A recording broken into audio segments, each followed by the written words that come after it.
Alors c'est un truc qui est formidable, l'addiction, parce que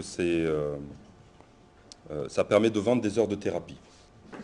Donc, Bon, ça- donc, donc je disais que l'addiction permet de vendre des heures de thérapie et que en cela c'est formidable.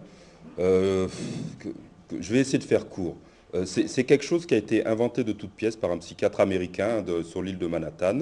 Et depuis, c'est comme avec Monsieur Manhattan de la télé, hein, on n'arrête pas de, on n'arrête pas d'en manger, de l'addiction aux jeux vidéo et à l'Internet. En fait, c'est une métaphore commode, hein. On va partir sur l'hypothèse haute selon laquelle les psychiatres et les psychothérapeutes qui utilisent le terme n'y croient pas vraiment et savent qu'il y a d'autres processus sous-jacents. Donc c'est une... Ah, ça sonne. Donc c'est une métaphore qui est commode pour parler d'autre chose. Lorsque l'on parle d'addiction aux jeux vidéo, et vous remarquerez que souvent les psys ne parlent pas d'addiction, ils disent addict, hein. Et addict, vous ne le trouverez dans aucun manuel de psychiatrie.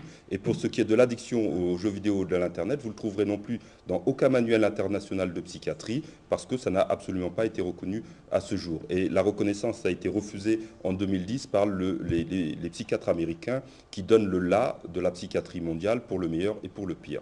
Donc lorsque l'on parle d'addiction aux jeux vidéo de l'Internet, on parle de tout à fait autre chose. On parle de passion compulsive, on parle ou de passion, si on n'est pas dans le champ de la pathologie, et on parle d'enfants qui consument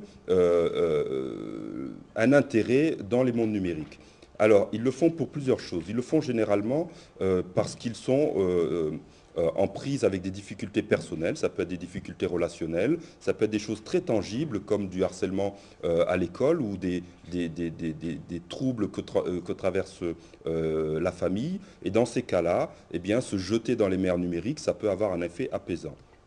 Alors on peut tout à fait dire que cet effet apaisant est juste ponctuel et que sans doute il vaudrait mieux régler le problème à sa source, mais pour la personne qui se livre à l'activité, un apaisement même ponctuel est quand même mieux qu'une souffrance durable.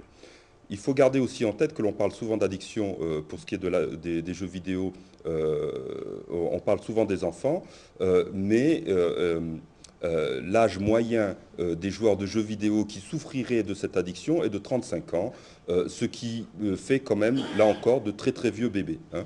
Donc ce sont là on se décale, hein, on ne parle plus d'enfants, ce ne sont pas des enfants, ce sont des adultes qui sont engagés dans le traitement de difficultés personnelles qui, comme je vous le disais, peuvent être ponctuelles, mais ça peut être aussi des troubles bien plus graves de la personnalité qui se déclenchent et qui commencent à fleurir d'abord dans les univers en ligne avec des gens euh, qui se détournent petit à petit de leur relation sociale, quelle qu'elle soit, hein, et qui se consument lentement, doucement, qui sur Facebook, enfin, sur Facebook c'est beaucoup plus rare, mais c'est plutôt dans les jeux vidéo, dans une activité qui permet de faire des choses de façon répétée et monotone, parce que ces activités répétées et monotones sont très efficaces pour éviter de penser aux choses douloureuses. Donc voilà.